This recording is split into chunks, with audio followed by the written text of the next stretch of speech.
I'm leaving you. Victoria, tonight? The words hit her like ice water as she stood in their marble foyer. 8 months pregnant, still holding the positive paternity test results she'd planned to surprise him with. Victoria Sterling Brennan felt her world tilt on its axis as her millionaire husband Marcus stood before her, his face cold and distant in a way she'd never seen before. "What did you say?" she whispered, her free hand instinctively moving to protect her swollen belly. Marcus Brennan, 37 years old and devastatingly handsome in his custom Italian suit, didn't even have the decency to look apologetic. His dark eyes, which once gazed at her with what she thought was love, now held nothing but calculated indifference. "You heard me correctly. I'm leaving you for someone else. Someone younger, more compatible with my lifestyle." He reached into his briefcase and withdrew a manila envelope. "The divorce papers are already prepared. My attorney has been quite thorough." Victoria's legs nearly gave out beneath her. 8 months pregnant with their first child, she'd been planning this evening for weeks. She'd made reservations at Chez Laurent, the upscale French restaurant where they'd had their first date 3 years ago. She'd worn the emerald green dress he'd bought her last Christmas, the one that made her eyes sparkle. She'd imagined his face when she told him about the baby, about how their family would be complete. Instead, she was holding divorce papers while her cheating husband destroyed everything she'd believed about their marriage. "There's someone else." The question escaped her lips before she could stop it, though part of her already knew the answer. The late nights, the sudden business trips, the way he'd grown distant over the past few months, all of it suddenly made horrifying sense. "Her name is Amber Collins. She's 25, beautiful, and understands what a man like me needs." Marcus's voice carried a cruel satisfaction that made Victoria's stomach churn. "She works at Chez Laurent.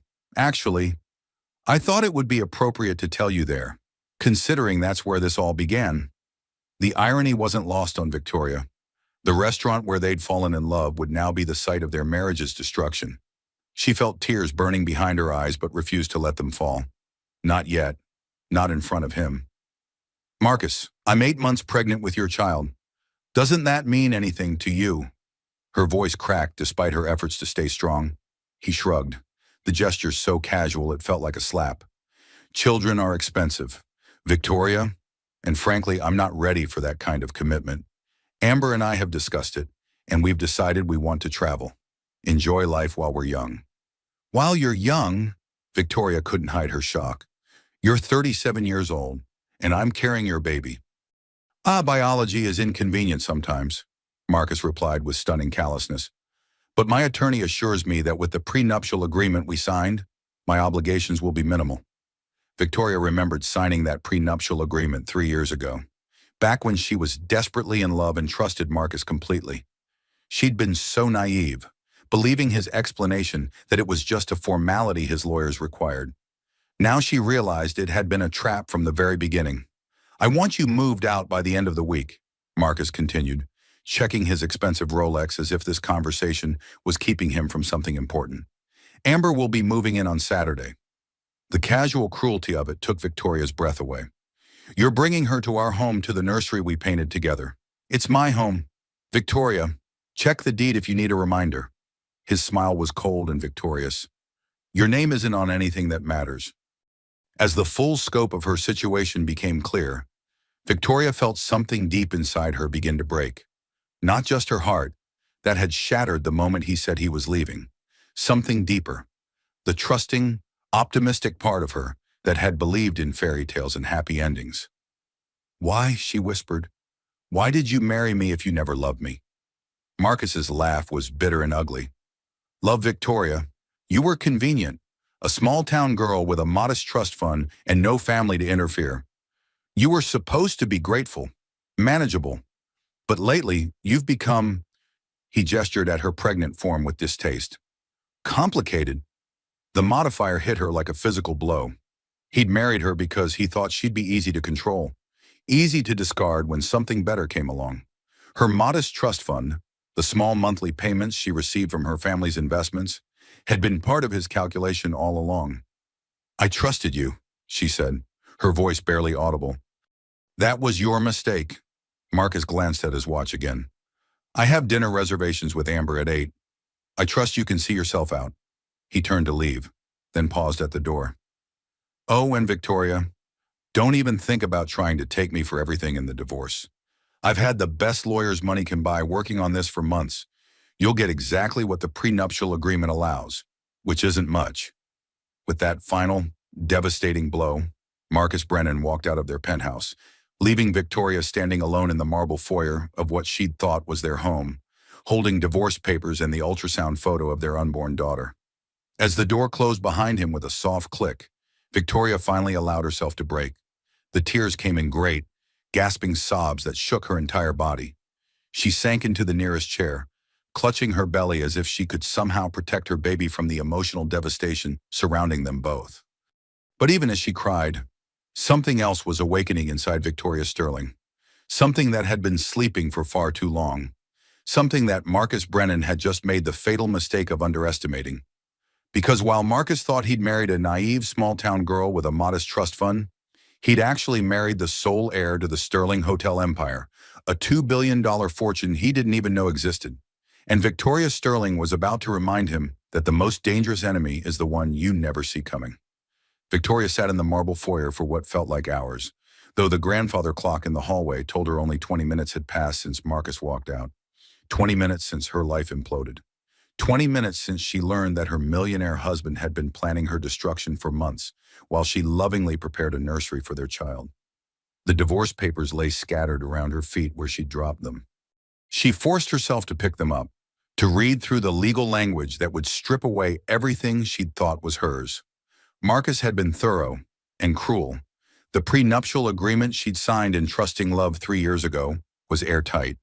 She would receive a modest settlement, barely enough to support herself and the baby for a year. The penthouse, the cars, the vacation home in the Hamptons, all of it belonged solely to Marcus, or so he thought. Victoria pulled out her phone with trembling fingers and dialed a number she hadn't called in over a year. It rang twice before a crisp, familiar voice answered. "Eleanor Sterling speaking. Grandmother, it's Victoria." Her voice broke on the words. "I need help." The silence on the other end stretched for several heartbeats. Eleanor Sterling, at 64, was one of the most powerful women in the hospitality industry, though she kept a deliberately low profile. The Sterling Hotel empire spanned 4 continents, but Eleanor had always preferred to let others take the spotlight while she controlled the empire from behind the scenes. "What's happened, darling?" Eleanor's voice immediately shifted from business crisp to protective warmth. "Marcus is leaving me. He's been having an affair with a 25-year-old waitress, and he's served me with divorce papers. I'm 8 months pregnant, and he doesn't want the baby." The words tumbled out in a rush, followed by fresh tears. "I'm coming over immediately. Don't sign anything. Don't agree to anything. And don't leave that penthouse until I arrive. Do you understand me?" "Yes, but grandmother." "No buts. Victoria, you've been hiding from who you are for far too long. It's time to stop playing the helpless victim and start being a Sterling." The line went dead, leaving Victoria staring at her phone. She'd spent 3 years trying to be the perfect wife to Marcus, never mentioning her family's wealth, living off her modest trust fund payments while billions sat untouched in carefully managed accounts. She'd wanted Marcus to love her for herself, not for her money. Now she realized how naive that had been. Her phone buzzed with a text from her best friend Rebecca. "How did the dinner surprise go? Did Marcus cry when you told him about the baby?" Victoria stared at the message, unable to formulate a response. How could she explain that instead of happy tears? Marcus had handed her divorce papers, that instead of celebrating their growing family, he was moving his mistress into their home. Before she could respond, the penthouse door opened, and Marcus walked back in. Victoria's heart leaped with desperate hope. Maybe he'd changed his mind. Maybe he realized what he was throwing away. That hope died when Amber Collins walked in behind him. She was everything Victoria wasn't. Young, thin, blonde, and wearing a dress that cost more than most people's monthly rent. Her blue eyes surveyed the penthouse with obvious satisfaction, as if she was already planning how to redecorate. "Victoria, I'd like you to meet Amber," Marcus said with casual cruelty. "Amber, this is my soon-to-be ex-wife." Amber's smile was predatory. "Marcus has told me so much about you, It's so sad when marriages don't work out, especially when there are children involved. The false sympathy in her voice made Victoria's blood boil. This woman, this girl, had knowingly pursued a married man and was now standing in Victoria's home, already claiming it as her own. "Get out," Victoria said quietly. "Excuse me." Amber's perfectly plucked eyebrows rose in mock surprise. "I said get out. Both of you. This is still my home until the divorce is final." Marcus stepped forward, his face darkening with anger. "Actually, Victoria, it's not.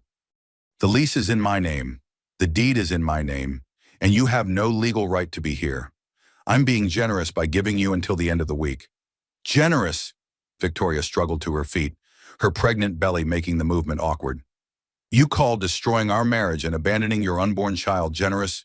"I call it practical," Marcus replied coldly. "You're not the woman I married.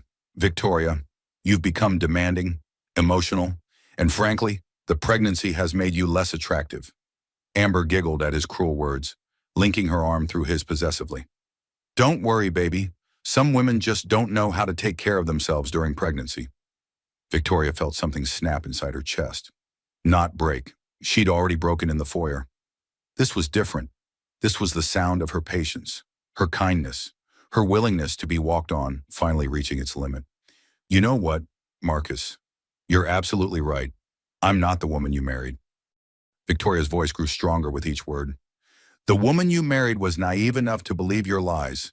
She was trusting enough to sign a prenuptial agreement without reading it carefully.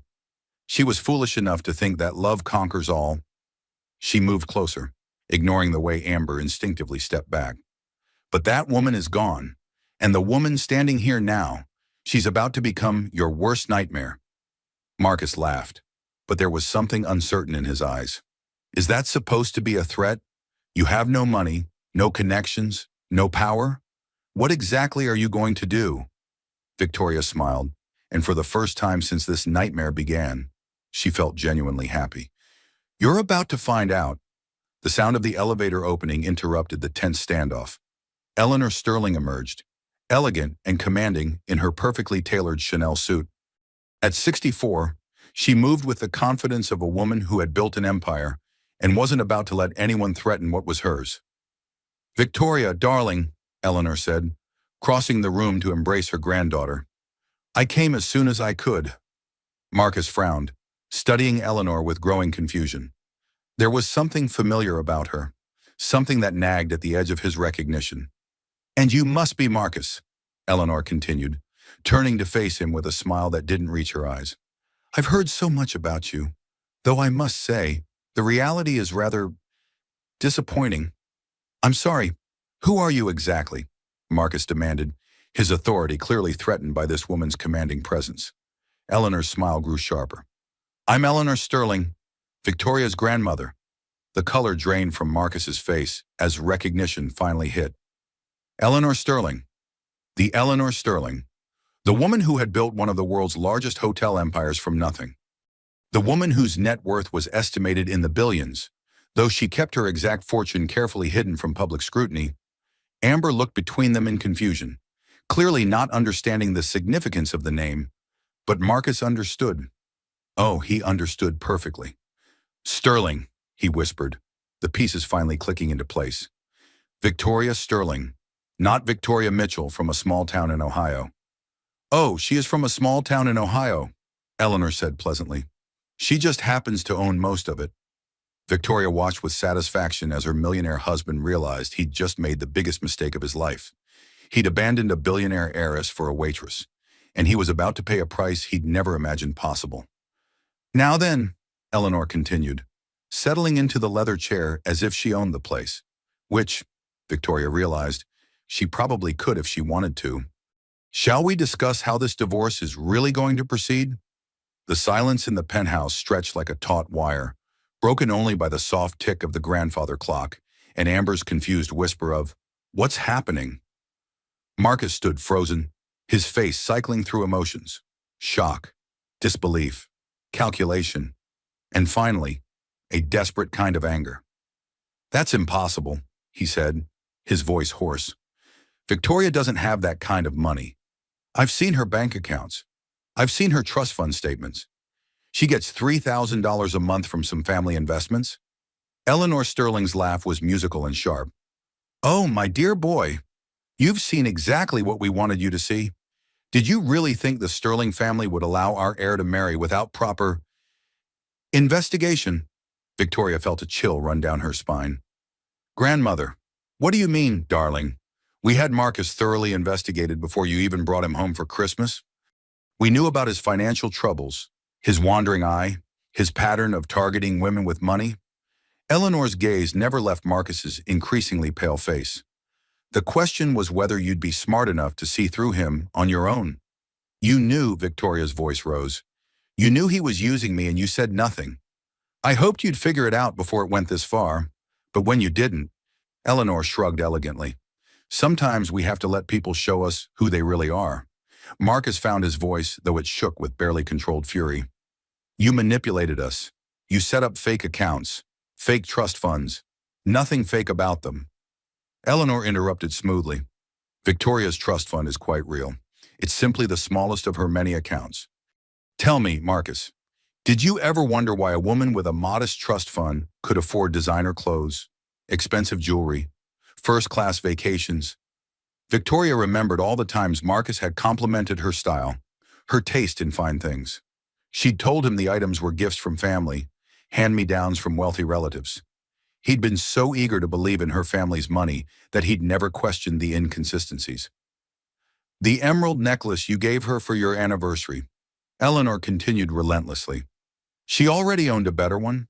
The vacation to Tuscany you thought was such a generous gift. She owns a villa there.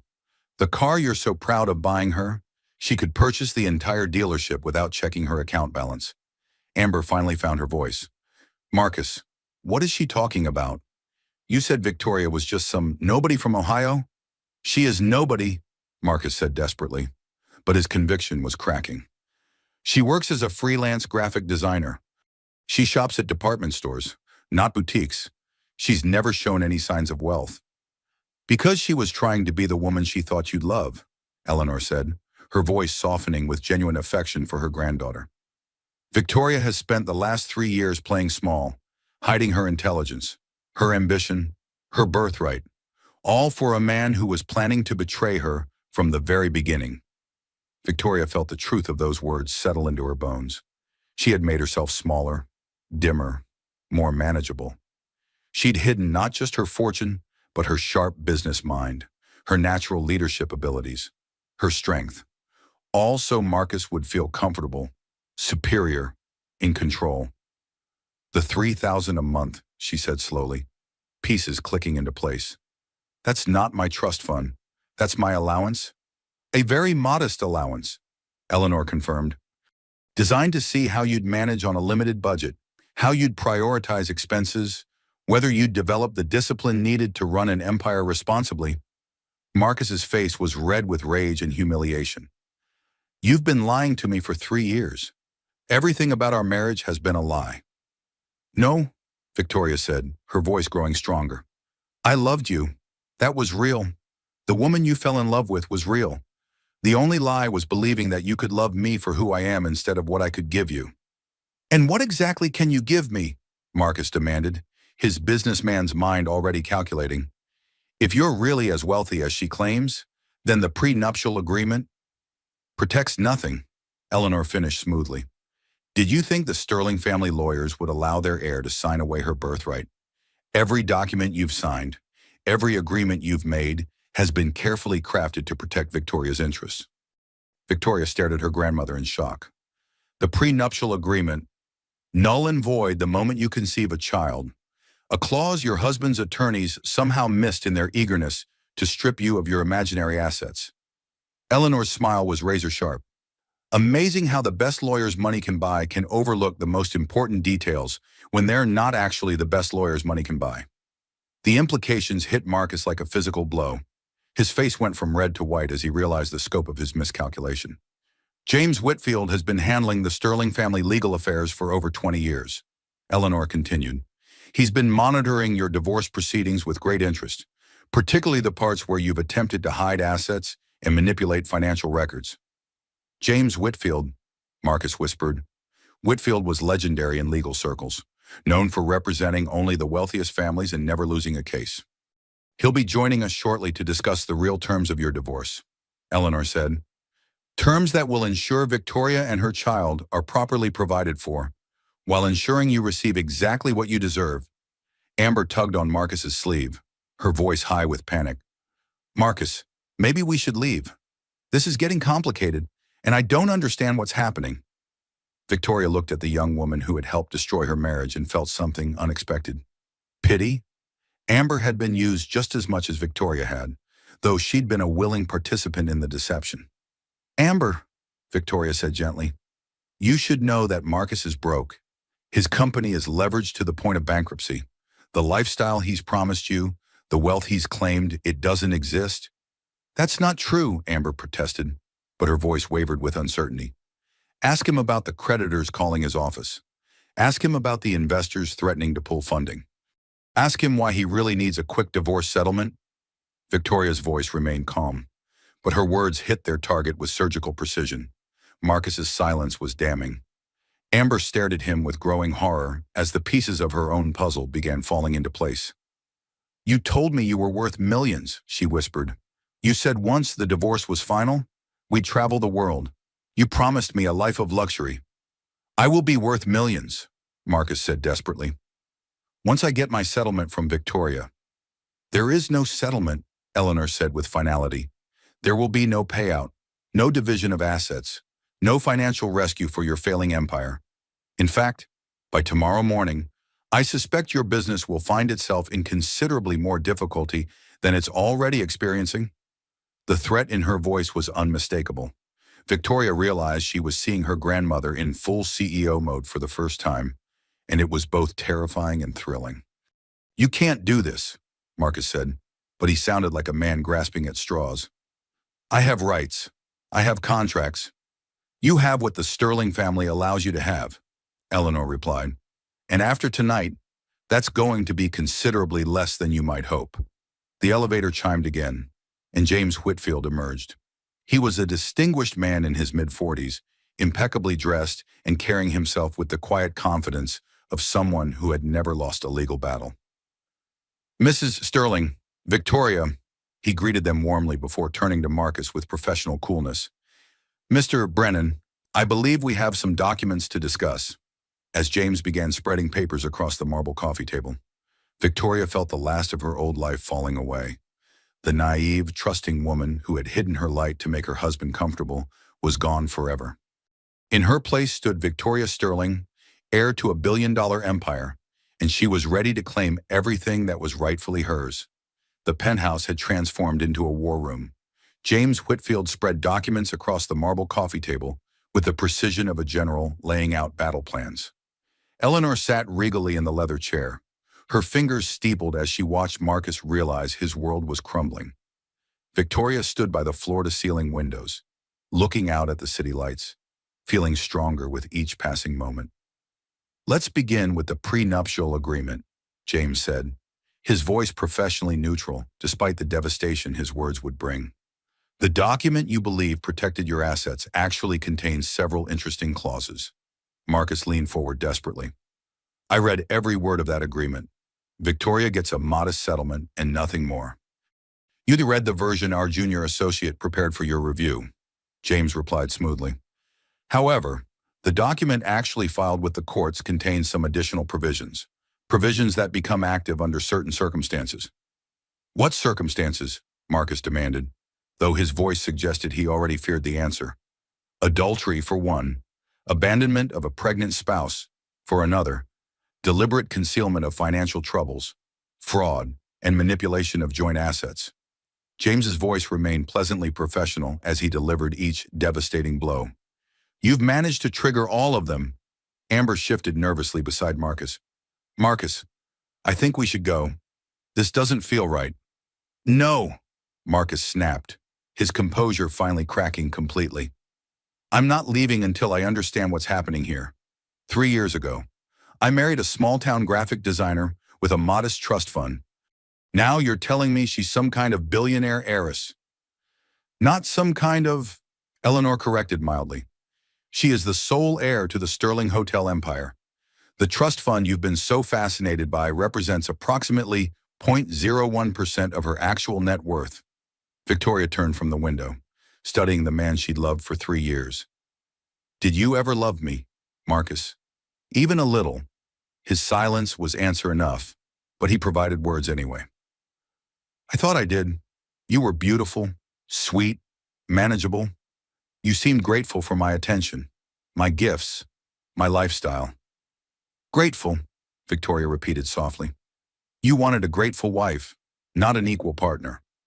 I wanted a wife who understood her place, Marcus shot back, his mask of sophistication finally slipping to reveal the entitled, narcissistic man beneath. Not some princess hiding her fortune and making me look like a fool. You did that all by yourself, Eleanor observed dryly. Speaking of looking like a fool, James, perhaps you should show him the photographs. James produced a manila folder and spread its contents across the table. Victoria's breath caught as she recognized restaurant receipts, hotel bills, jewelry store records, all documenting Marcus's affair with Amber. We've been documenting your relationship for the past 6 months, James explained to Marcus's horrified face.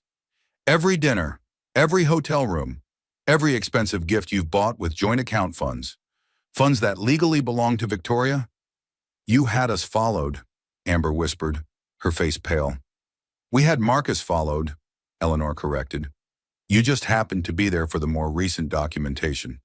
Though I must say, the photos from the Ritz-Carlton last weekend are particularly illuminating. Victoria felt a stab of pain as she realized her husband had been with another woman while she was having pregnancy complications and needed him most. But the pain was quickly replaced by a cold, focused anger that felt surprisingly empowering. There's more, James continued, producing another set of documents. Marcus, your business partners might be interested to learn about your creative accounting methods, particularly the way you've been using Victoria's trust fund payments to secure loans under false pretenses. Marcus went dead white. You can't prove that. Actually, we can. When you listed Victoria's trust fund as collateral for your latest development loan, you committed several felonies, wire fraud, bank fraud, and falsification of financial documents. Just to start. I never, Marcus began, then stopped, clearly realizing he was only making things worse. Oh, but you did, Eleanor said pleasantly. Did you think we wouldn't notice when you started using sterling money to prop up your failing empire? Every transaction involving our funds is monitored. Darling, Victoria felt the pieces clicking into place. That's why you were so interested in my trust fund statements. You weren't planning our future.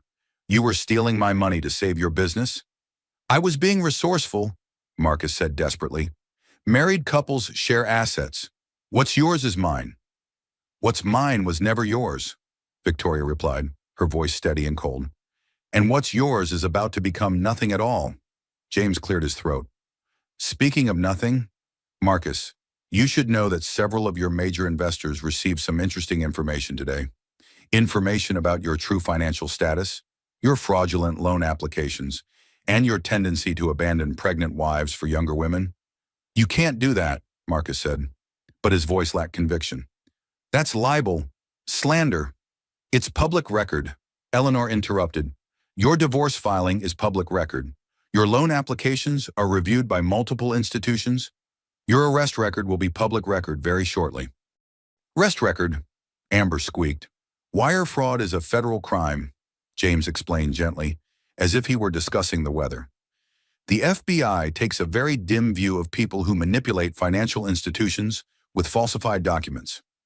Victoria watched her husband's face cycle through denial, anger, and finally, desperate calculation. She could practically see the wheels turning as he tried to find an angle, a way to turn this disaster to his advantage. Wait, Marcus said, his voice taking on a wheedling tone that made Victoria's skin crawl. Victoria, we can work this out. I made a mistake, a terrible mistake, but we're having a baby together. Surely that means something. It means our child deserves better than a father who's a criminal, Victoria replied without hesitation. I'm not a criminal.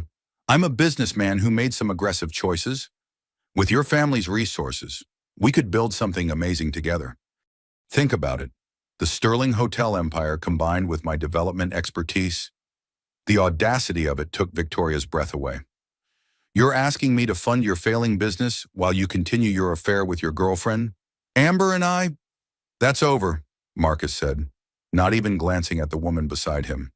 She was a momentary lapse in judgment. You're my wife, the mother of my child. We belong together. Amber stared at him in shock and growing fury. A momentary lapse. You told me you loved me. You said we were going to build a life together. I said what you needed to hear, Marcus snapped, his desperation making him cruel. Did you really think I'd choose a waitress over a billionaire heiress? The sound of Amber's palm connecting with Marcus's cheek echoed through the penthouse. Victoria found herself almost admiring the younger woman's spirit, even as she felt sorry for her. You're despicable, Amber said, tears streaming down her face. You used both of us. And now he'll pay for it, Eleanor said with satisfaction. James, I believe it's time to discuss the criminal charges. Wait, Marcus said desperately. Victoria, please. I know I've made mistakes, but we can fix this. Your family has influence. They could make these charges disappear. We could start over. Do things right this time. Victoria looked at this man she'd loved, this man who had betrayed her in every possible way, and felt nothing but contempt. Marcus, there is no we anymore. There's me, my child, and my family. You're just a mistake I'm about to correct. You can't destroy me over one affair, Marcus pleaded. It would be different if you actually loved me. But this was all an act, wasn't it? You were never really in love with me. You were just playing a role. The accusation hit deeper than Victoria expected, because there was a grain of truth in it. She had been playing a role, hiding her true self. But her love had been real, even if her presentation hadn't been. You're right, she said quietly. I wasn't being my authentic self. I was being the woman I thought you wanted me to be. Small, grateful, dependent. But my love for you was real, even if everything else was performance. Then give me another chance, Marcus begged. Let me prove I can love the real you. Victoria felt Eleanor and James watching her, felt the weight of this moment. This was her choice. She could choose forgiveness, could try to rebuild their marriage on a foundation of truth. Part of her, the part that still remembered loving him, almost considered it. Then she felt her baby kick, strong and insistent, and remembered that this wasn't just about her anymore. The real me wouldn't tolerate a man who commits crimes, abandons his pregnant wife, and only wants reconciliation when he discovers she has money, Victoria said with finality. The real me deserves better, and so does my daughter. Marcus's face crumpled as he realized he'd lost everything. Not just Victoria's love, but his freedom, his business, his future. Everything he'd built, everything he'd schemed for, was about to disappear.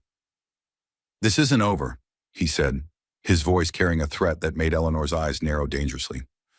Oh, but it is, she replied softly. You just don't know it yet. As if summoned by her words, the elevator chimed again. Two men in dark suits emerged, their badges identifying them as federal agents. Victoria Sterling was about to watch her millionaire husband discover that threatening a Sterling came with consequences he'd never imagined. Marcus Brennan, the taller of the two federal agents, stepped forward, his voice carrying the authority of law enforcement. I'm Agent Rodriguez, FBI Financial Crimes Division. You're under arrest for wire fraud, bank fraud, and falsification of federal documents. The color drained from Marcus's face as the agent continued reading his Miranda rights. Amber backed away from him as if he'd suddenly become radioactive, her face a mask of horror and betrayal. This is harassment, Marcus said, his voice shaky but defiant. You can't prove anything. Actually, we can, Agent Rodriguez replied calmly. Your wife's family has been very helpful in providing documentation of your fraudulent use of Sterling funds. Victoria watched with a mixture of satisfaction and sadness as handcuffs clicked around Marcus's wrists. The man she'd loved for 3 years was a stranger, and that stranger was a criminal. Victoria, Marcus called out desperately as the agents prepared to lead him away. Don't let them do this. You know I'm not a bad person. I just made some poor decisions. Poor decisions? Victoria's voice was steel. You committed federal crimes using my money while planning to abandon me and our unborn child. Those aren't poor decisions. Marcus, that's who you really are. As the elevator doors closed on Marcus and the federal agents, silence settled over the penthouse. Amber stood frozen in the middle of the room, mascara streaming down her cheeks, looking lost and broken. "I didn't know," she whispered. "He told me his divorce was already in progress, that his wife had been cold and distant for months. He said she was trying to take everything from him out of spite." Eleanor studied the young woman with something that might have been sympathy. "How long had you been involved with him?" "6 months," Amber replied, her voice barely audible. "He seemed so sophisticated, so successful. He told me he was unhappy in his marriage, that he'd married too young to the wrong woman." Victoria felt an unexpected stab of pity for her husband's mistress. "He's very convincing when he wants to be. I believed his lies for 3 years." "But you're rich," Amber said, confusion clear in her voice. "Why would you hide that from your husband?" "Because I wanted him to love me for myself, not for my money," Victoria replied. "Ironic, considering he only married me because he thought I had money, just not enough to matter." James cleared his throat. "Miss Collins, you should know that some of the gifts Marcus gave you were purchased with funds fraudulently obtained. You may want to contact an attorney." Amber's face went even paler. "Am I in trouble? I swear I didn't know the money wasn't his." "As long as you cooperate with the investigation and return any items that can be traced to the fraudulent accounts, you should be fine," James assured her. "Though you may want to distance yourself from Marcus's business affairs immediately." Eleanor stood and moved to the window, her expression thoughtful. "There's something else you should know. Miss Collins, Marcus's business empire is about to collapse entirely. His investors, his partners, his creditors, they're all going to be looking for someone to blame." "What do you mean?" Amber asked fearfully. "I mean that associating with Marcus Brennan is about to become very dangerous to your reputation and potentially your safety." Eleanor replied bluntly. "Wealthy men who lose everything often become desperate. Desperate men make dangerous choices."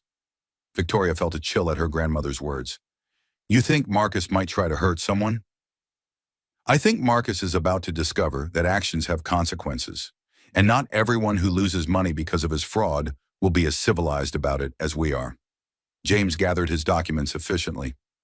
"The criminal charges are just the beginning. Victoria, your divorce will proceed quickly now that Marcus is facing federal charges. The prenuptial agreement is void, and you'll retain all your assets. More importantly, Marcus will have no claim to custody of your daughter." "What about his parental rights?" Victoria asked, one hand protectively covering her belly. "Convicted felons have limited custody options," James replied. "And given that he abandoned you during pregnancy and committed crimes using family resources, the court will likely terminate his parental rights entirely." The thought should have brought relief, but Victoria felt only sadness for her unborn daughter, who would grow up without knowing her father. Not because he was dead or absent, but because he was a criminal who had chosen money over family. "Miss Collins," Eleanor said, turning from the window, "I have a proposition for you." Amber looked up warily. "What kind of proposition? You're obviously intelligent. You're certainly beautiful. And despite your poor judgment in men, you seem to have a good heart. How would you like a real job?" "I have a job," Amber replied defensively. "I'm a waitress at Chez Laurent." "You're a waitress who speaks 3 languages, has a degree in hospitality management, and has been wasting her talents serving overpriced food to people who barely notice you exist," Eleanor said bluntly. Victoria stared at her grandmother in surprise. How did she know so much about Amber? "You investigated her too," Victoria realized. "I investigate everyone who comes into our orbit," Eleanor replied matter-of-factly. "Miss Collins has been working multiple jobs to pay off student loans while supporting her younger brother's medical treatments. She started dating Marcus because he offered financial stability, not because she was a gold digger." Amber's cheeks flushed red. "You know about Danny. I know that you've been sending most of your earnings to help pay for your brother's leukemia treatments, and that Marcus promised to help with the medical bills," Eleanor continued.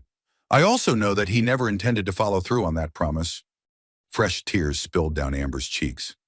"Danny's treatments are working, but the bills are crushing us. When Marcus offered to help..." She trailed off, shame coloring her voice. Victoria felt her anger toward Amber dissolve entirely. The young woman hadn't been a calculating mistress. She'd been a desperate sister trying to save her brother's life. "How old is Danny?" Victoria asked gently. 16. He's in remission now. But the treatments, they cost so much. Amber wiped her eyes with the back of her hand. "I know what I did was wrong. I knew Marcus was married, but he made it sound like his marriage was already over, and I needed the money so badly." Eleanor moved to the desk and wrote something on a piece of Sterling Hotel's letterhead. "This is the name and number of our Director of Human Resources. Call her tomorrow and tell her I referred you. We have an opening for an assistant manager trainee at our Chicago property.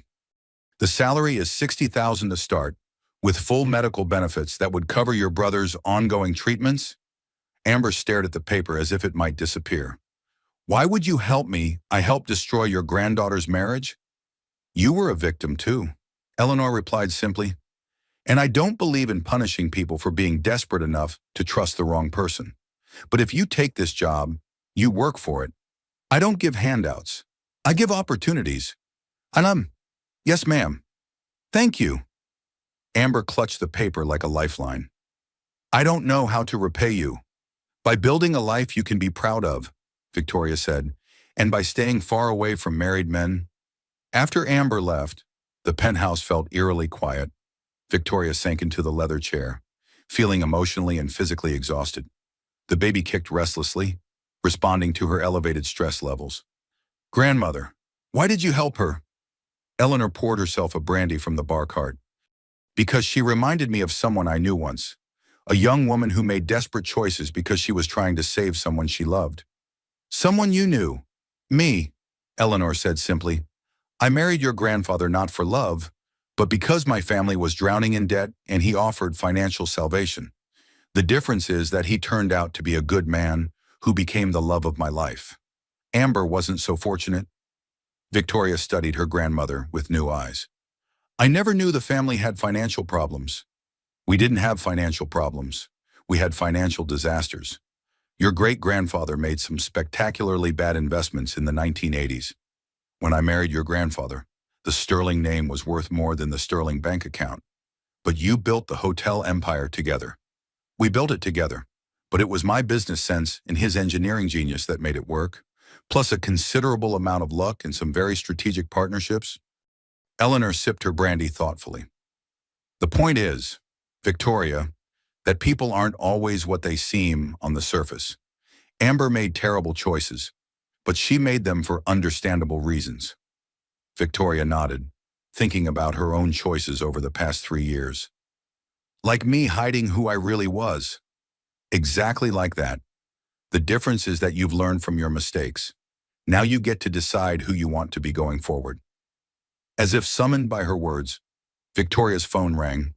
The caller ID showed Rebecca's name, and Victoria realized she hadn't responded to her best friend's earlier text about the dinner surprise. "Rebecca, hi." "Victoria, you sound terrible. What happened at dinner? Did something go wrong with telling Marcus about the baby?" Victoria took a deep breath and began to explain everything that had happened since her last conversation with Rebecca. By the time she finished, Rebecca was making sounds of shock and fury that would have been funny under different circumstances. "I'm coming over right now," Rebecca announced when Victoria finished her story. "Rebecca, it's almost midnight. I don't care if it's 4 in the morning. My best friend just discovered her husband is a criminal and her entire life has been turned upside down. I'm coming over, and I'm bringing ice cream and prenatal vitamins." Despite everything that had happened, Victoria found herself smiling. Prenatal vitamins. You've had the most stressful night of your life while 8 months pregnant. Your baby needs extra nutrition, and you need someone to make sure you're taking care of yourself. 20 minutes later, Rebecca arrived with a bag full of supplies, ice cream, vitamins, herbal tea, and a determination to take care of her friend that made Victoria want to cry with gratitude. "So," Rebecca said as she settled Victoria on the couch with a cup of chamomile tea, "what happens next?" Victoria looked around the penthouse that had never really been her home, thought about the Sterling empire she'd been hiding from, and felt something she hadn't experienced in 3 years, excitement about her future. "Next, I stop pretending to be someone I'm not," Victoria said. "Next, I claim everything that's rightfully mine." 3 weeks later, Victoria stood in the Sterling Hotel's flagship property, looking out at the city from the 42nd floor executive suite that would soon be her office. The pregnancy complications that had started the night Marcus left had stabilized, but her doctor had ordered modified bed rest, which Eleanor had interpreted as executive meetings from the penthouse suite. The Sterling family's flagship hotel was a testament to luxury and power, all marble columns, crystal chandeliers, and breathtaking views.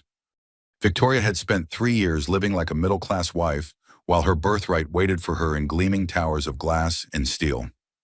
The quarterly reports show we're outperforming projections by 12%, James Whitfield said, spreading documents across the conference table. The Chicago property acquisition will complete next month, and the London expansion is ahead of schedule. Eleanor nodded approvingly. Excellent. And the Brennan situation? Marcus's assets have been frozen pending the criminal trial. His company officially filed for bankruptcy yesterday, and his investors are pursuing civil action for fraud. He's facing 20 to 25 years in federal prison if convicted on all counts. Victoria felt a complex mix of emotions at the news. Relief that her daughter would be protected from Marcus's influence. Sadness that the man she'd loved had destroyed himself so completely, and a guilty satisfaction that justice was being served. What about custody issues? She asked. His attorney attempted to file for parental rights last week, but given his criminal charges and the evidence of abandonment, the motion was denied. The court agrees that he poses a danger to both you and the child. Victoria's phone buzzed with a text message. She glanced at it and felt her blood turn cold. What is it, darling? Eleanor asked, noting Victoria's expression. Marcus. He's asking to meet with me. He says he has something important to tell me about the baby. Eleanor's face darkened. Absolutely not. He's desperate and facing prison time. Meeting with him would be dangerous. But what if there's something medically important? What if there's some genetic condition he knows about that I need to tell my doctor? James shook his head. If it were genuinely medical, he could provide that information through his attorney. This is manipulation. Victoria. He's hoping to use the baby to get you to advocate for him. Victoria knew they were right, but part of her couldn't help wondering if Marcus had genuinely important information. Despite everything he'd done, they'd created a child together. What if I meet him somewhere public, with security present? Absolutely not, Eleanor said firmly. Victoria, you're 8.5 months pregnant. You're vulnerable both physically and emotionally. Marcus knows exactly how to manipulate your maternal instincts. Before Victoria could respond, her phone rang. The caller ID showed Marcus's number. Don't answer it, Eleanor advised, but Victoria was already accepting the call. Hello, Marcus. Victoria. Thank God. I was afraid you wouldn't take my call.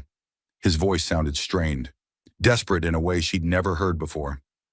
James said you tried to file for custody rights. I need to see you. There are things about your pregnancy that you don't understand, things about our baby that could be dangerous. Victoria felt her protective instincts flare. What things? If there's something medically relevant, you can tell me now. Not over the phone. This is too important, too sensitive. Please, Victoria. 1 meeting, 1 hour. I know I don't deserve it, but this isn't about me. It's about our daughter. Eleanor was shaking her head emphatically, but Victoria felt torn. What if Marcus genuinely knew something that could affect her daughter's health? Where, she heard herself asking? The Sterling Hotel restaurant. Public, safe, neutral territory. Please, Victoria, if you ever love me at all, give me 1 hour to explain everything. Against her better judgment and Eleanor's obvious disapproval, Victoria agreed to meet Marcus that afternoon. The Sterling Hotel restaurant was indeed neutral territory, elegant, well-staffed, and equipped with discreet security that would ensure her safety. Victoria arrived first, choosing a corner table with clear sight lines and easy access to exits. Eleanor had insisted on stationing 2 security guards nearby, disguised as business diners.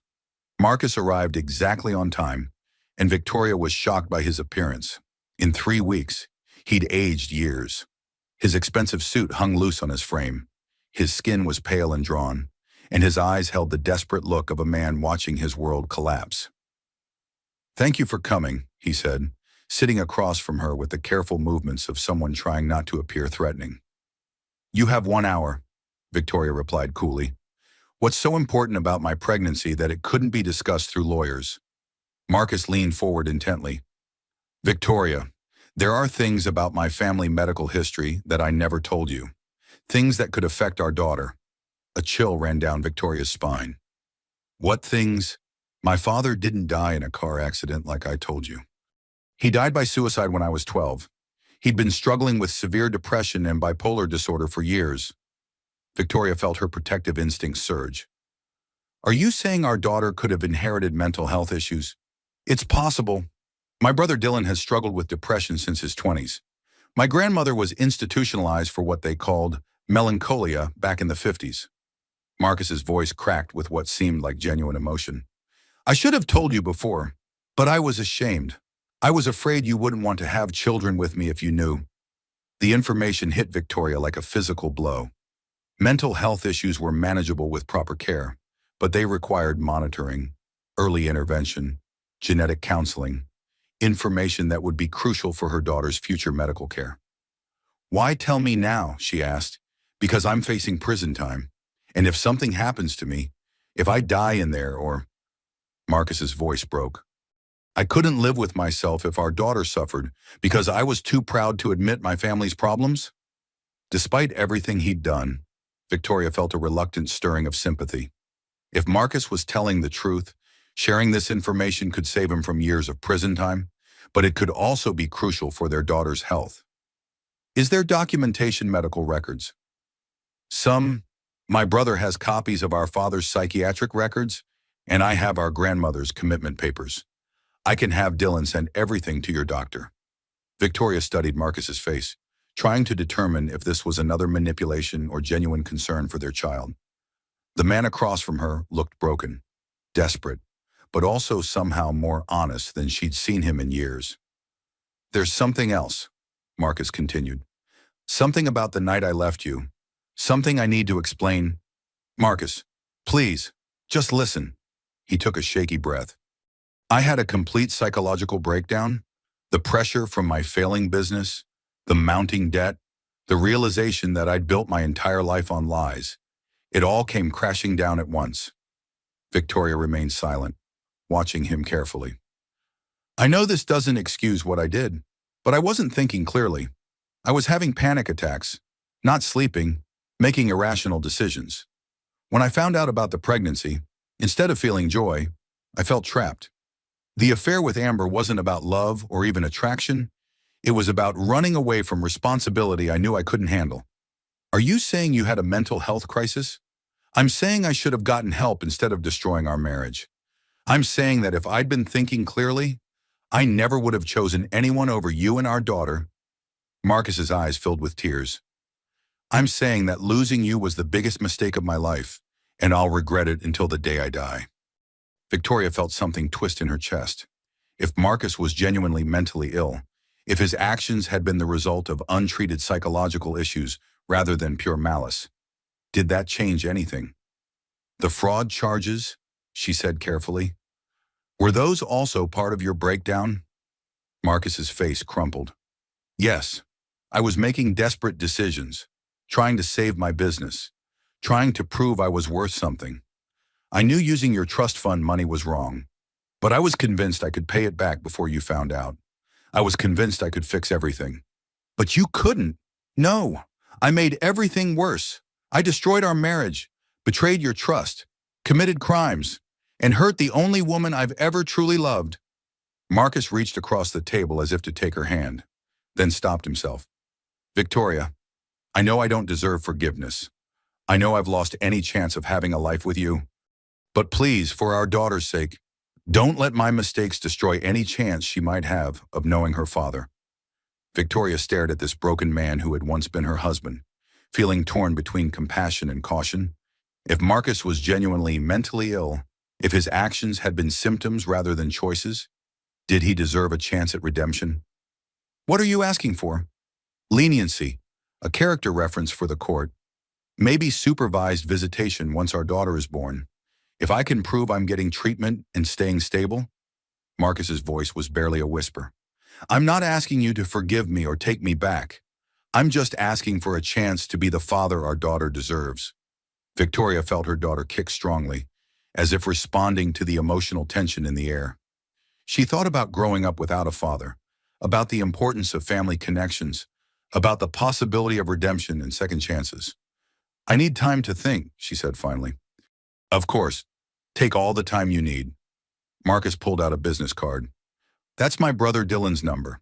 He can provide the medical records and verify everything I've told you about our family history." As Marcus prepared to leave, he paused and looked back at Victoria with an expression of profound sadness and regret. "For what it's worth, Victoria, I loved you. I loved you more than I'd ever loved anyone, and that terrified me. I thought if I could control the relationship, control you, I could control my fear of losing you. Instead, I guaranteed that I would lose you." After he left, Victoria sat in the restaurant for a long time, one hand on her belly, trying to process everything she'd learned: mental illness, family medical history, the possibility that Marcus's actions had been symptoms rather than purely malicious choices. Her phone buzzed with a text from Eleanor. "How did it go?" Victoria stared at the message, then typed back, "I need to make some phone calls." She had a decision to make that would affect not just her own future, but her daughter's relationship with her father. And for the first time since this nightmare began, Victoria wasn't sure what the right choice was. Victoria spent the next week researching mental health issues, consulting with psychiatrists, and speaking with Dylan Brennan about his family's medical history. What she learned was both heartbreaking and illuminating. The Brennan family had a documented history of bipolar disorder, depression, and anxiety disorders stretching back 3 generations. Marcus's father had indeed died by suicide during a severe depressive episode, and Dylan provided medical records showing his own ongoing treatment for depression and anxiety. "Marcus has been showing symptoms for years," Dylan told Victoria during their phone conversation. "The grandiosity, the impulsive business decisions, the inability to maintain relationships. I tried to get him to see a therapist, but he insisted he didn't need help." Victoria found herself in an impossible position. Marcus's mental health issues didn't excuse his actions, but they did provide context. The question was whether that context mattered enough to influence her decisions about their daughter's future. Dr. Sarah Matthews, Victoria's obstetrician, reviewed the family medical history with professional concern. "Mental health issues are hereditary, but they are also treatable with early intervention. What's important is that we monitor your daughter's development and have support systems in place if needed." "What about the father's role?" Victoria asked. "If he's getting treatment, could supervised visitation be beneficial for my daughter?" Dr. Matthews chose her words carefully. "Children benefit from having involved, stable parents. If Mr. Brennan is genuinely committed to treatment and can demonstrate consistent mental health stability, limited contact might be possible, but that's a decision for you and the courts to make." Victoria was contemplating these conversations when Eleanor found her in the hotel's penthouse suite, staring out at the city skyline. "You're thinking about giving him a second chance," Eleanor observed, settling into the chair beside her granddaughter. "I'm thinking about what's best for my daughter," Victoria replied. "Growing up without a father isn't ideal, especially if his absence is due to pride rather than genuine danger." Eleanor was quiet for a long moment. "When your grandfather died, I was faced with a similar choice. Your father had made some terrible business decisions, had nearly bankrupted one of our subsidiaries through poor judgment, and what we later learned was undiagnosed bipolar disorder." Victoria turned to stare at her grandmother. "My father had bipolar disorder, among other things. The point is, I had to decide whether his mistakes disqualified him from running the family business or whether his illness explained behavior that could be managed with proper treatment." "What did you decide?" "I decided that mental illness wasn't a moral failing, but that actions still have consequences. Your father got treatment, made amends for his mistakes, and eventually became an excellent CEO, but he had to earn that trust back through years of consistent behavior." Victoria nodded slowly. "So you think I should give Marcus a chance to prove himself?" "I think you should make whatever decision allows you to sleep at night and look your daughter in the eye when she asks about her father." Before Victoria could respond, her phone rang. James Whitfield's name appeared on the screen. "Victoria, you need to get to the hospital immediately." James's voice was tense with urgency. "What's wrong? Is it the baby?" "No, It's Marcus. He's been attacked in jail. He's in critical condition at City General Hospital. Victoria felt the world tilt around her. Despite everything Marcus had done, despite her anger and hurt, the thought of him dying filled her with unexpected panic. "I'm on my way," she said, already reaching for her coat. Eleanor stood immediately. "I'm coming with you." The drive to City General Hospital felt endless. Victoria's mind raced with possibilities. What if Marcus died before she could tell him about her decision regarding visitation? What if their daughter grew up knowing her father had died in jail, branded as a criminal? The hospital's intensive care unit was stark and sterile, filled with the sounds of machines and hushed medical conversations. Dylan Brennan was already there, his face drawn with worry and exhaustion. "How is he?" Victoria asked immediately. "Stable but critical. He was attacked by 3 inmates who lost money in his business deals. They beat him pretty severely before the guards could intervene." Dylan's voice was thick with emotion. "The doctors say the next 24 hours will determine if there's any permanent damage." Victoria stared through the ICU window at Marcus, who lay unconscious surrounded by monitors and machines. His face was swollen and bruised beyond recognition, and tubes helped him breathe. This broken man bore little resemblance to the confident, manipulative husband who had destroyed their marriage. "Has he regained consciousness at all?" Eleanor asked.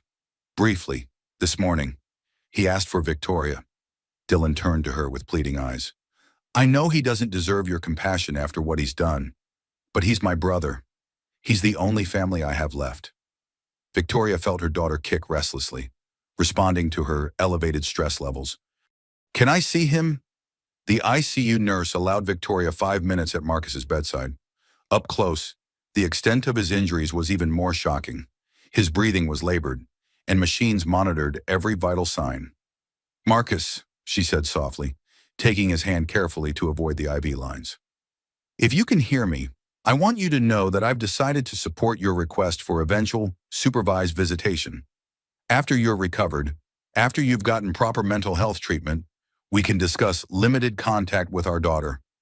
Marcus's eyes fluttered open, unfocused but aware. "Victoria." His voice was barely a whisper through the oxygen mask. "I'm here. You need to focus on getting better. Our daughter is going to need her father to be healthy and stable." "I'm sorry," he managed to say, "for everything. I love you both." "I know," Victoria replied, and realized she meant it. "Now rest. Get better. We'll figure out the rest later." As she prepared to leave, Marcus squeezed her hand weakly. "The baby, is she okay? She's perfect, strong, just like her mother." Victoria managed a small smile. "She's going to be born into a family that loves her, including a father who's going to work very hard to deserve that love." Outside the ICU, Dylan waited with obvious anxiety. "Thank you for that, for giving him hope." "I'm not doing it for him," Victoria said honestly. "I'm doing it for my daughter. Every child deserves the chance to know their father, as long as that father is willing to be worthy of the privilege." Eleanor studied her granddaughter with obvious pride. "That was very mature of you, darling." It was the right thing to do. Mental illness doesn't excuse criminal behavior, but it does explain it. And if Marcus is genuinely committed to treatment and making amends, then our daughter deserves the chance to have a relationship with him. As they prepared to leave the hospital, Victoria felt a strange sense of closure. Her marriage to Marcus was over, had been over the moment he chose another woman over their family, but their shared responsibility for their daughter's well-being was just beginning. "There's one more thing," James said as they walked toward the exit. "Marcus's attorney has proposed a plea agreement. He would plead guilty to reduced charges in exchange for information about other financial crimes his business partners committed. He could be looking at 5 years instead of 25. Victoria nodded thoughtfully. "As long as part of that agreement includes mandatory mental health treatment and supervised probation, I won't oppose it." "You're giving him a second chance," Eleanor observed. "I'm giving my daughter a chance to know her father," Victoria corrected. "What Marcus does with that chance is up to him." 2 days later, Victoria's water broke during a board meeting at Sterling Hotels. As Eleanor calmly called for the car and James gathered legal documents that might need signing, Victoria realized her daughter had impeccable timing. She was going to be born not as the child of a failed marriage, but as the heir to an empire, with a mother strong enough to protect her and a father who might yet earn the privilege of loving her. The Sterling family was about to welcome its newest member, and Victoria had never felt more ready to embrace her role as both CEO and mother. Charlotte Elizabeth Sterling Brennan entered the world at 3:47 a.m. on a Tuesday morning, weighing 7 pounds, 6 ounces, and possessing her mother's green eyes and her grandmother's imperious cry that demanded immediate attention. Victoria held her daughter for the first time in the Sterling Hotel's private medical facility, overwhelmed by a love so fierce it took her breath away. "She's perfect," Eleanor whispered, tears streaming down her face as she looked at her great-granddaughter. "Absolutely perfect." Victoria had never seen her grandmother cry before, and the sight made her own tears flow freely. "She's so beautiful, and so angry about being evicted from her comfortable home." "She's a Sterling," Eleanor said with satisfaction. "She knows quality when she experiences it." The private medical facility was luxurious even by Sterling standards. Private suites that looked more like five-star hotel rooms than hospital rooms, world-class medical staff, and security that ensured complete privacy for the family. Victoria had labored for 8 hours with Rebecca holding one hand and Eleanor holding the other, while James handled the constant stream of business calls that couldn't wait even for childbirth. "Has anyone contacted Marcus?" Victoria asked, still staring at her daughter's perfect features. "Dylan has been calling the prison medical facility every hour," Eleanor replied. "Marcus is stable but still unconscious. The doctors expect him to wake up within the next day or two." Victoria felt a complex mix of emotions at the news. She wanted Marcus to recover, wanted him to have the chance to see his daughter and begin the long process of earning the right to be her father. But she also felt relief that Charlotte's first days would be peaceful, without the complications that Marcus's presence would inevitably bring. "Mrs. Sterling." A nurse appeared in the doorway. "There are some reporters in the lobby asking about the baby. Something about a Sterling heir being born." Eleanor's face darkened. "How did they find out so quickly?" "Someone leaked it," James said grimly, checking his phone. "The story broke 20 minutes ago. Secret heiress gives birth to Sterling Empire heir is trending on social media." Victoria felt a chill of fear.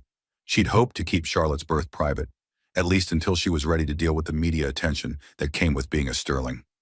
"What do the stories say?" she asked. James's expression was grim as he read from his phone.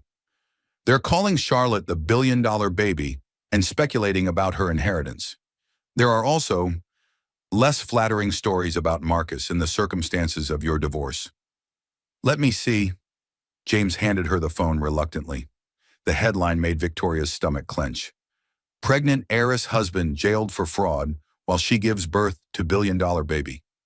The article detailed Marcus's crimes, his affair with Amber, and his current hospitalization after the prison attack. It painted a picture of a greedy man who had tried to exploit a billionaire heiress and gotten his comeuppance. "This makes it sound like I set him up," Victoria said undistressed. "Like I deliberately hid my identity to trap him." "The truth is more complicated than what fits in a headline," Eleanor replied. "But this attention was inevitable once you decided to claim your inheritance publicly." "I know, but I hoped Charlotte could have a normal childhood, at least for the first few years." Eleanor's laugh was gentle but realistic. "Darling, Charlotte is heir to a $2 billion empire. She was never going to have a normal childhood." Before Victoria could respond, her phone rang. Rebecca's name appeared on the screen. "How are you feeling, Mama?" Rebecca's voice was warm with affection. "Exhausted, amazed, terrified, and incredibly happy," Victoria replied honestly. "Good. Those are all the right emotions. I'm in the lobby, but apparently I need special clearance to get up to your floor because of all the media attention. I'll have security bring you up immediately," Eleanor said, overhearing the conversation. 20 minutes later, Rebecca burst into the room with an armload of flowers and a face full of tears. "Oh my God, Victoria, she's gorgeous. She looks exactly like you did as a baby." "How would you know what I looked like as a baby?" "Because Eleanor showed me pictures while you were in labor. She was so nervous she kept pulling out photo albums to distract herself." Victoria looked at her grandmother with surprise. Eleanor Sterling. Nervous, it seemed impossible. "I was not nervous," Eleanor protested. "I was concerned about maintaining proper documentation of important family events." Rebecca grinned. She took about 300 pictures during your labor and kept asking the doctors if everything was proceeding normally. The image of her usually composed grandmother frantically taking pictures and pestering medical staff made Victoria laugh for the first time in hours. "There's something else," Rebecca said, her expression growing serious. "The story about Charlotte's birth isn't the only thing trending. Amber Collins gave an interview to a major magazine about her relationship with Marcus." Victoria felt her stomach drop. "What kind of interview?" "A surprisingly sympathetic one. Actually, she talks about how Marcus manipulated her, how he lied about his financial situation and his marriage. She also mentions the job Eleanor gave her and how it saved her family." Eleanor looked pleased. "Good for her, taking control of her narrative instead of letting others define her." "There's more," Rebecca continued. "She also talked about you, Victoria. She said that you had every right to destroy her life after what she did, but instead, your family helped her brother get the medical treatment he needed. She called you the most gracious woman she'd ever encountered." Victoria felt a warm glow of satisfaction. Choosing compassion over revenge had been the right decision, both for Amber and for her own peace of mind. "Any word on Marcus's condition?" Rebecca asked. "Still unconscious, but stable," James replied. "The prison is considering transferring him to a medical facility with better security. Apparently, the inmates who attacked him have made threats about finishing what they started." Victoria instinctively pulled Charlotte closer, suddenly aware of how vulnerable they all were. Marcus's crimes had created enemies who might blame his family for their losses. "Are we safe here?" she asked Eleanor. "Absolutely. Sterling Hotels has world-class security, and I've tripled the protection for this floor. No one gets near you or Charlotte without my express permission." As if summoned by their conversation about security, James's phone rang. He stepped away to answer it, his voice too low for them to overhear. When he returned, his expression was grave. "That was the federal prosecutor's office. Marcus has regained consciousness, and he's asking to see Charlotte." Victoria felt her heart rate spike. "Now she's less than 12 hours old. He's also asking to speak with you about the plea agreement. Apparently, his near-death experience has given him some perspective on his priorities." Eleanor's expression was skeptical. "Or he's realized that playing the reformed father might help his legal situation." "Maybe," James acknowledged, "but his attorney says he wants to formally waive all parental rights until he's completed mental health treatment and served his sentence. He wants to ensure that Charlotte is legally protected from any potential backlash from his crimes." Victoria stared down at her sleeping daughter, trying to process this unexpected development. Marcus was offering to give up his parental rights entirely, at least temporarily, to protect Charlotte from the consequences of his actions. "What does that mean legally?" she asked. "It means you would have sole custody and full control over all decisions regarding Charlotte's welfare, education, and future. Marcus would have no legal standing to interfere with your choices, and no one could use him to try to influence or threaten Charlotte." It was exactly what Victoria had wanted, complete protection for her daughter from Marcus's chaos. But somehow, now that it was being offered freely, she felt conflicted about accepting it. "I need to think about this," she said finally. "Of course," James replied. "But Victoria, you should know that this offer probably won't stay open indefinitely. Marcus is facing serious legal consequences, and his willingness to cooperate now could significantly impact his sentence." Victoria looked at Charlotte's peaceful face and made a decision that surprised everyone, including herself. "Set up a video call between Marcus and me. I want to hear this offer directly from him, and I want to understand exactly what he's proposing." Eleanor frowned. "Victoria, you've just given birth. You're exhausted and emotionally vulnerable. Are you sure this is the right time for legal negotiations?" "It's the perfect time," Victoria replied with quiet certainty. "Because right now, holding my daughter, I have absolute clarity about what's most important. And if Marcus is genuinely trying to protect Charlotte, I want to hear it from him directly." As James began arranging the video call, Victoria realized that in the space of 12 hours, she'd become not just a mother, but the sole protector of the newest Sterling heir. It was a responsibility that both thrilled and terrified her. But looking at Charlotte's perfect face, Victoria knew she was ready for whatever came next. She was a Sterling, and Sterling's protected what was theirs. The video call with Marcus was set up in Victoria's private suite 2 hours later. She sat propped up in bed with Charlotte sleeping in her arms, flanked by Eleanor and James, while a laptop screen showed Marcus in his prison hospital bed. The beating had left him almost unrecognizable. His face was swollen and bruised, one eye completely closed, and his arm was in a cast. "Victoria," Marcus said, his voice barely above a whisper through his damaged jaw. "Thank you for agreeing to talk to me. You said you wanted to discuss Charlotte's future," Victoria replied, keeping her voice neutral despite the shock of seeing his injuries. "I do, but first, I need to see her. I need to see my daughter." Victoria hesitated, then angled the laptop so Marcus could see Charlotte's sleeping face. The sound that escaped him was part sob, part prayer. "She's perfect," he whispered. "She's absolutely perfect." "Yes, she is," Victoria agreed. "And she deserves better than having a convicted felon for a father." Marcus flinched at the harsh words but didn't argue. "You're right. She deserves better than me.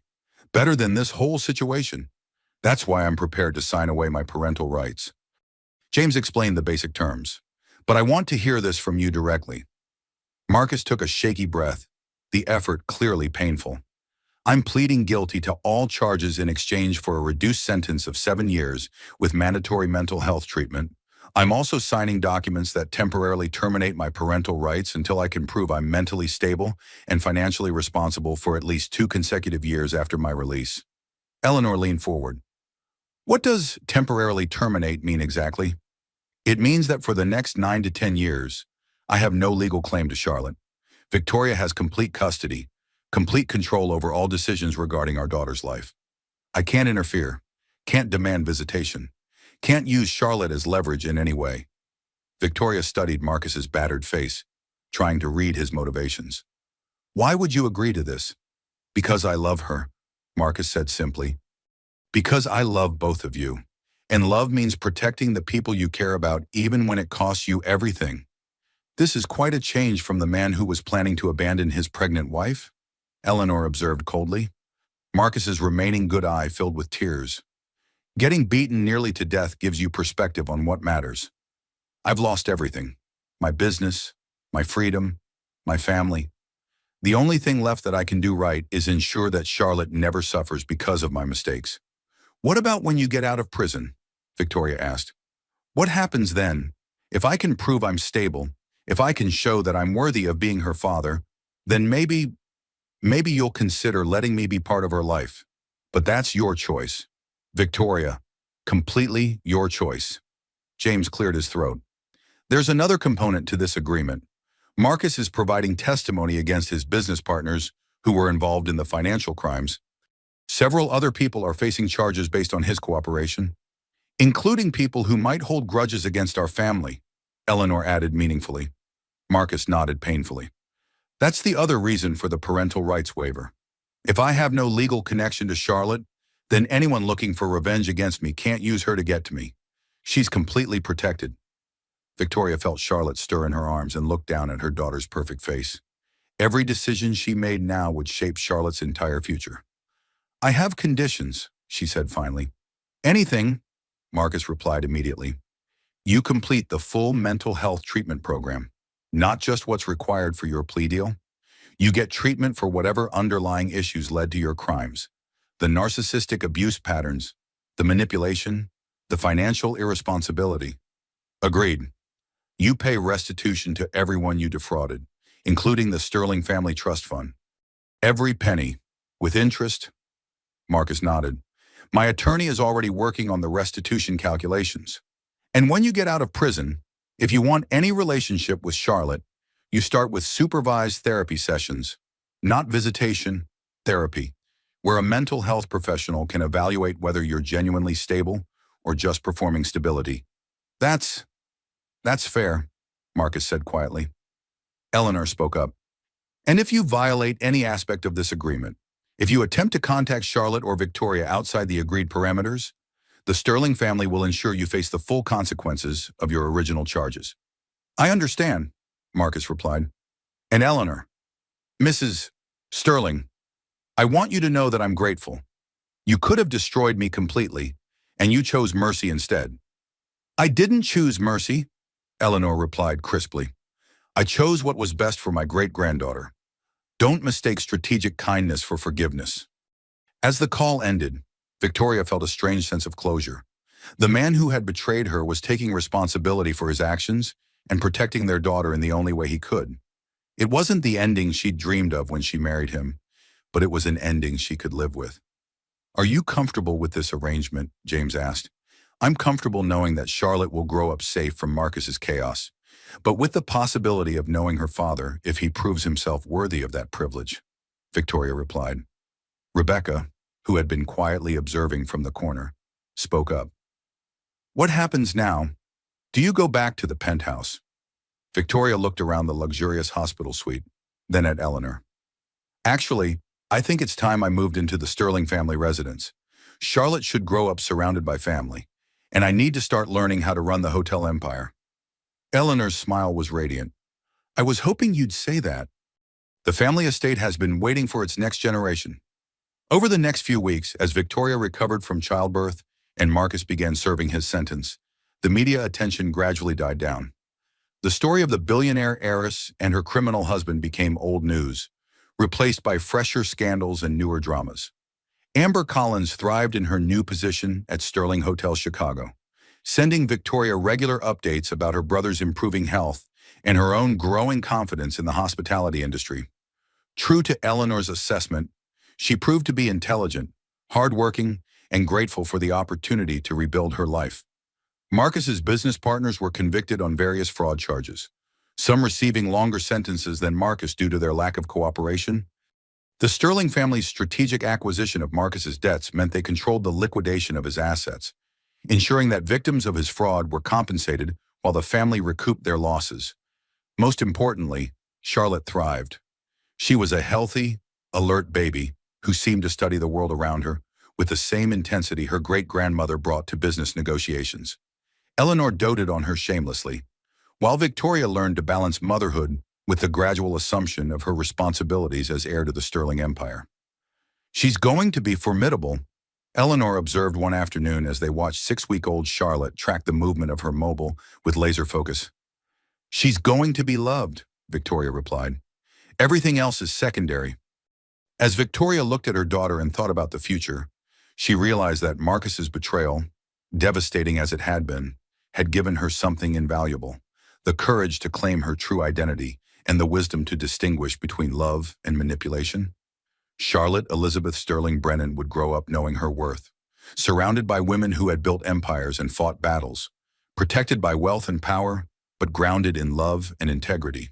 It wasn't the life Victoria had planned, but it was infinitely better than the life she'd been settling for. 6 months after Charlotte's birth, Victoria stood in the Sterling Hotel's boardroom, her daughter sleeping peacefully in a bassinet beside the conference table while she presented her vision for the company's future. The image would have been impossible to imagine a year ago, Victoria hiding her intelligence and ambition to please a husband who was stealing from her family. But now it felt completely natural. The millennial and Gen Z markets are demanding sustainable luxury, Victoria explained to the board of directors, her confidence evident in every word. Our new eco-friendly initiative will position Sterling Hotels as the leader in responsible hospitality.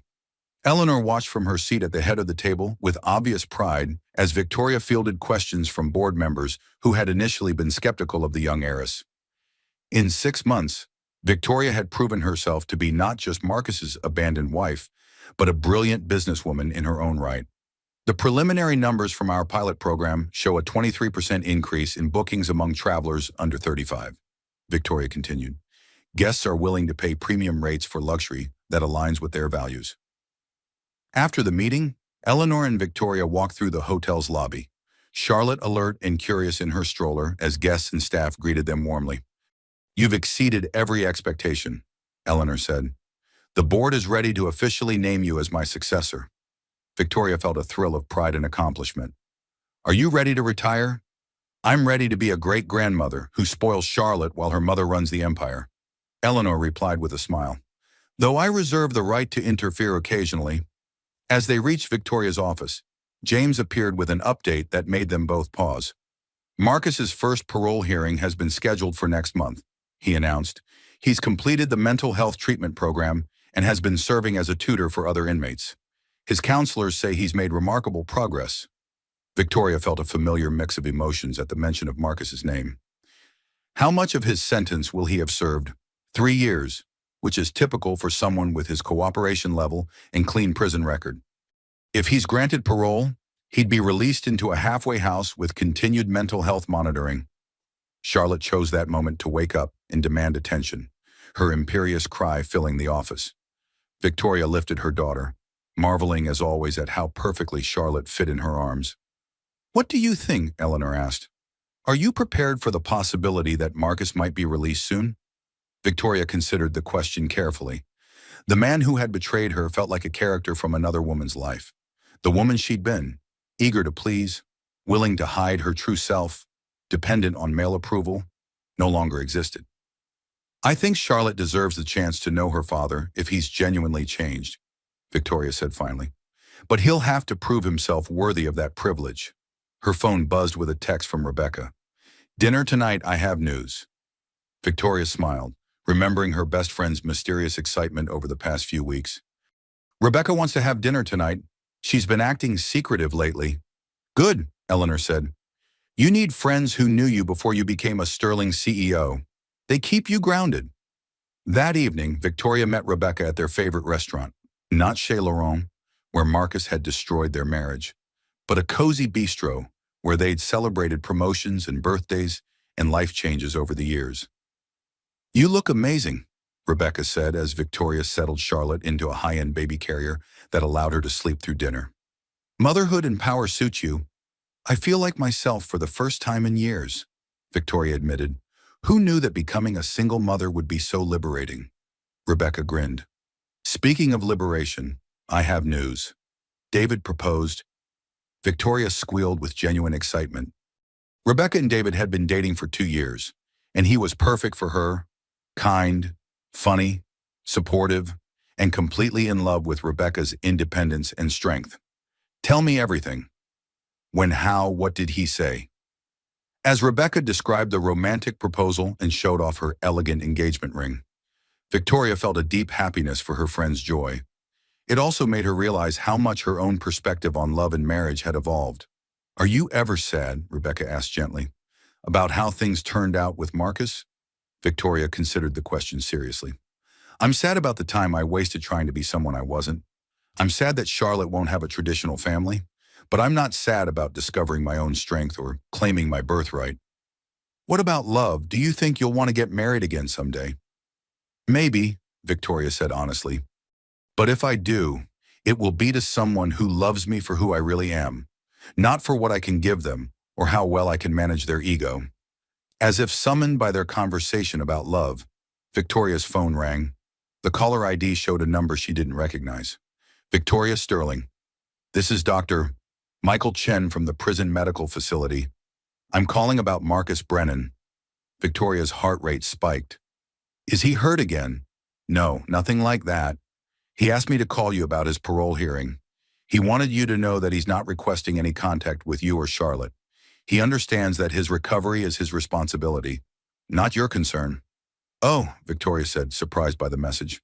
"He also wanted me to tell you that he's proud of what you've accomplished with Sterling Hotels. He follows the business news and said to tell you that Charlotte is lucky to have you as a mother." After the call ended, Victoria sat quietly for a moment, processing the unexpected message. "Everything okay?" Rebecca asked. "Marcus is up for parole soon. He wanted me to know that he's not going to try to contact us. How do you feel about that?" Victoria looked down at Charlotte, who was sleeping peacefully despite the restaurant's noise and activity.